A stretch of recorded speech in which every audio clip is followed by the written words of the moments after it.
Salve, salve família vascaína. E aí, como é que vocês estão? Tudo certo? Eu sou o Thiago e tô aqui para mais um vídeo nos canais MC Vasco Play e Mário Coelho Vasco, beleza, rapaziada? Então, já aproveitar que tá aqui no comecinho do vídeo, tá todo mundo assistindo. Não esquece de deixar o like, aquele protocolo padrão, deixar o like, se inscrever no canal, ativar o sininho de notificações para não deixar de perder nenhum vídeo aqui nos canais. Aqui a gente posta vídeo de manhã, de tarde, de noite. A gente faz live pós-jogo, vídeo com convidado. Enfim, cara, que tem de tudo. E também não deixa de seguir a gente nas redes sociais, Twitter, Instagram, tudo que o Mário Coelho Vasco pode te proporcionar de informação, a gente vai atrás para mandar para vocês, beleza, rapaziada? Então, se você quer fazer parte da família Mário Coelho, não esquece de, além de se inscrever, mandar para os seus amigos para também fazerem parte da família Mário Coelho, beleza, rapaziada? A família que mais cresce aí no YouTube vascaíno.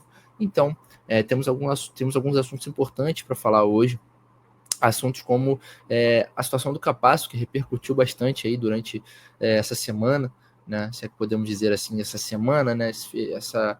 De quinta-feira para cá, essa coisa foi muito visada, muito questionada sobre a declaração do Felipe, mas a gente não pode esquecer que não é só o Capasso que está fora dos planos do Vasco. O Vasco já dispensou alguns jogadores, liberou outros por empréstimo e tem alguns aí que ainda estão encostados, digamos assim, treinando separado no elenco, que é muito importante, e também falar sobre esse jogo entre Vasco e Palmeiras, né, cara? Afinal de contas, o Vasco vai estar numa sequência aí muito forte de jogos fora de casa, e a gente sabe que os resultados fora de casa não vêm aparecendo. Então, assim, muita coisa para conversar.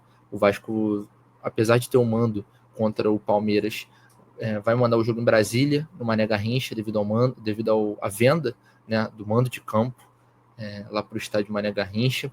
E de Brasília já partirá para Venezuela para enfrentar o Porto Cabello e depois iremos para Bahia para enfrentar o Vitória lá no Barradão, que sempre é um jogo difícil. O Vasco, querendo ou não, é uma equipe que vem apresentando muitas dificuldades para obter resultados fora de casa. Isso não é novidade. Desde o ano passado, o Vasco tem sido. Desde o ano passado, não, acho que já tem um bom tempo que o Vasco não tem a mesma força fora de casa. E eu acredito que seja comum as equipes não serem tão efetivas, não serem tão incisas jogando fora dos seus domínios. Mas a situação do Vasco, além do Vasco não ser inciso, o Vasco não consegue apresentar resultados. Então, eu acho que isso é o tipo de coisa que pesa bastante. O Vasco, ano passado, muito se solidificou numa campanha sem sustos, mas também sem louros de glória. Na verdade, chegamos a uma semifinal de Copa do Brasil, coisa que a gente não chegava faz tempo. Então, acredito que teve isso, mas a gente não comemorou nenhum título, a gente não se classificou para uma Libertadores através do Campeonato Brasileiro. Então, eu gosto de classificar a temporada do ano passado como uma temporada sem sustos. Muito disso foi pelo Vasco ter sido o terceiro melhor mandante do Brasil. O Vasco exerceu muito bem o seu mando de campo.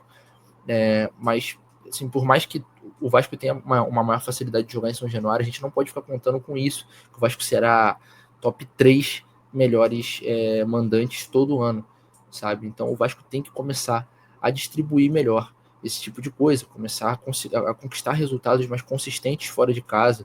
O Vasco é uma equipe irreconhecível, digamos assim, porque apesar de estar jogando mal em São Januário, o Vasco consegue alguns resultados. E é o tipo de coisa que eu não vejo fora de casa. Inclusive, eu vejo o contrário. Às vezes o Vasco jogando bem, o time numa boa postura, num bom futebol, consegue não achar os resultados que precisa. Então, tem sido muito controverso esse tipo de situação. E a gente vai enfrentar um dos melhores times do Brasil, um dos melhores elencos do Brasil amanhã, né? Então, assim, é sempre uma preocupação. O Palmeiras vai atrás dessa vitória, vai com sede de 3 pontos, porque é uma equipe que está lutando pela liderança do Brasileirão, e a gente sabe que por mais que o campeonato esteja no começo, uma derrota no jogo de amanhã para o Vasco pode significar uma liderança mais isolada ainda do Flamengo, né, do rival.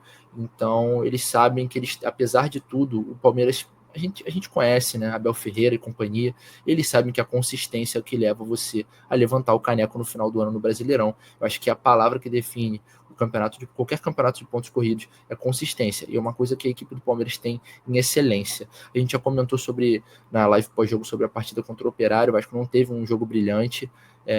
Para ser bem sincero, não espero um jogo brilhante no dia de amanhã, apesar de termos muitos vascaínos lá em Brasília. Também temos muitos palmeirenses, e o Vasco certamente como é que eu posso dizer, a atmosfera não chega perto da atmosfera de São Januário por N fatores. O estádio Mané Garrincha, ele é completamente diferente, ele é uma arena moldada para os tempos modernos, a gente não tem aquela pressão que São Januário gosta de fazer nos jogadores, e a gente já conversou, eu já falei, eu já disse minha opinião sobre o Vasco jogar jogos grandes fora de seus domínios, apesar de ter o mando. Então, eu não digo nem só em São Januário, eu gosto muito quando o Vasco joga jogos grandes em São Januário, mas pelo menos no Maracanã a gente deveria mandar esse tipo de jogo, porque são jogos que, querendo ou não, podem definir a temporada para um time ou para outro. Você conquistar 3 pontos em cima de um time como esse te permite sonhar um pouco mais alto lá na frente. Afinal, você tirou pontos de um dos melhores elencos do Brasil. Não digo em relação a título, mas digo em relação a possível Libertadores, pré-Libertadores. Enfim, quem quer sonhar, quem quer ter uma temporada top 8, precisa desse tipo de resultado, precisa almejar esse tipo de coisa. Então, isso é muito importante. E também queria comentar sobre a questão do elenco, né, rapaziada? Comentar sobre a declaração que o Felipe deu. Foi uma declaração complicada, causou ali um alvoroço nas mídias vascaínas, nas mídias brasileiras no total. Eu acho que ele foi muito enfático no que ele falou em relação ao Capasso.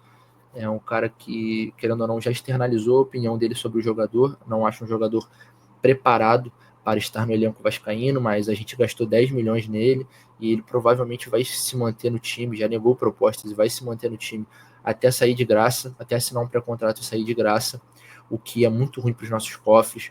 É um cara que vem sugando salário e sugou, obviamente, um salário um dinheiro de orçamento de transferências nosso, então foi nocivo, vem sendo nocivo e atrapalhando a gente. Essa decisão do Vasco não nem cogitar reintegrar o jogador.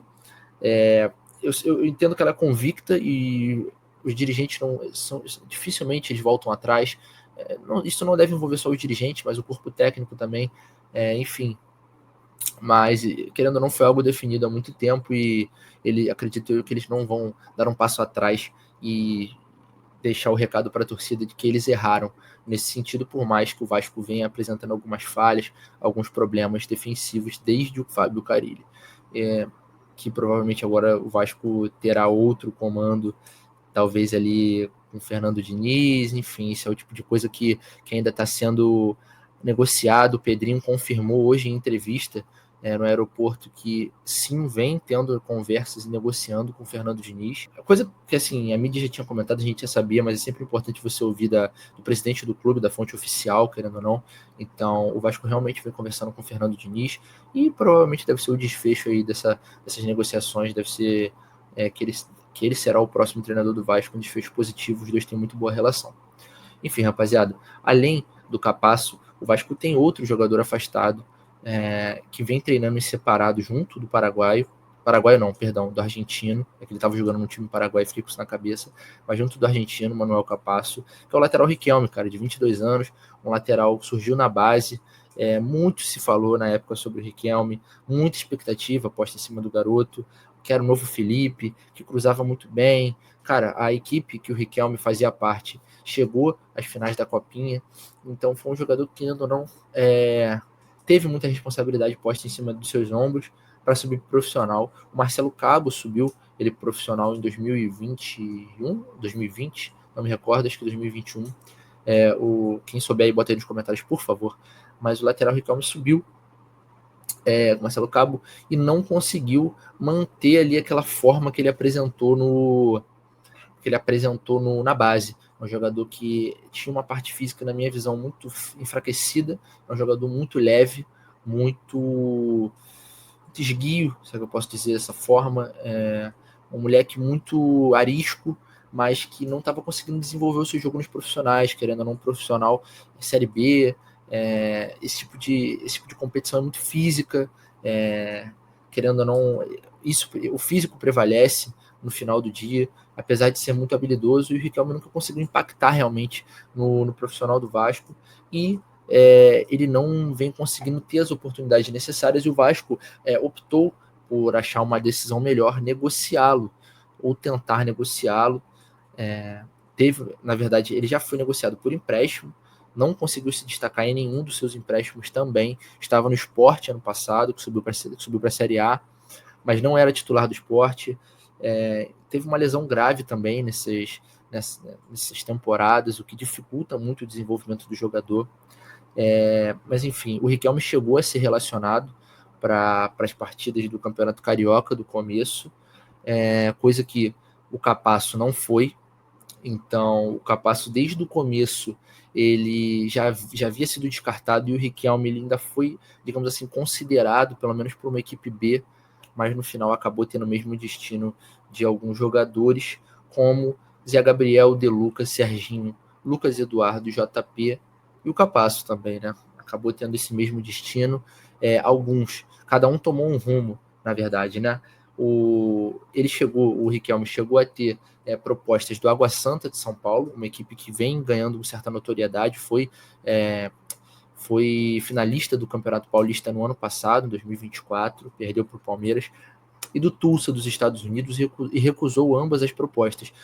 O Água Santa, na época, estava sendo comandado por Marcelo Cabo. Eita, tá difícil hoje, hein? Por Marcelo Cabo, que revelou ele no Vasco, então talvez aquela identificação com o treinador, mas ele acabou desistindo no final das negociações, tomou o mesmo rumo daqueles jogadores que eu acabei de citar.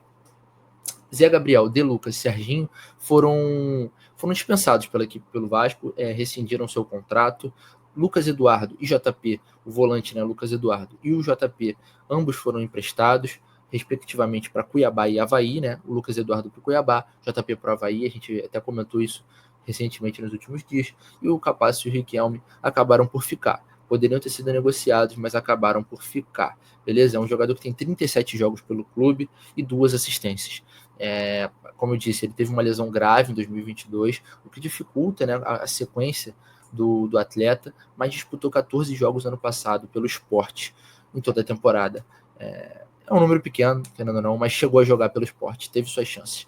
Então, no mais é isso, rapaziada. Acredito que eu tenha comentado aqui. Eu comentei brevemente sobre esse Vasco e Palmeiras.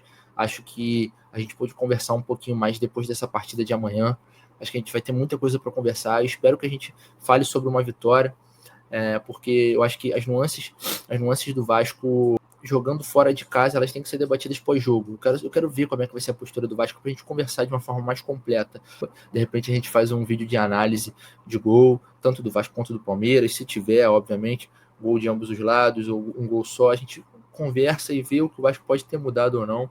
Mas, no geral, eu não espero nada novo desse time jogando fora de casa, até porque eu acho que a estrutura ainda vem muito herança do Fábio Carille, devido à sequência, enfim, tudo mais. Mas é isso, rapaziada. Muito obrigado por estarem assistindo o vídeo até aqui. Se você está assistindo o vídeo até aqui, segue aquele protocolo que eu falei lá no começo, se inscreve, curte, compartilha e ativa o sininho de notificações. Beleza, rapaziada? Tamo junto, muito obrigado por terem assistido e até a próxima.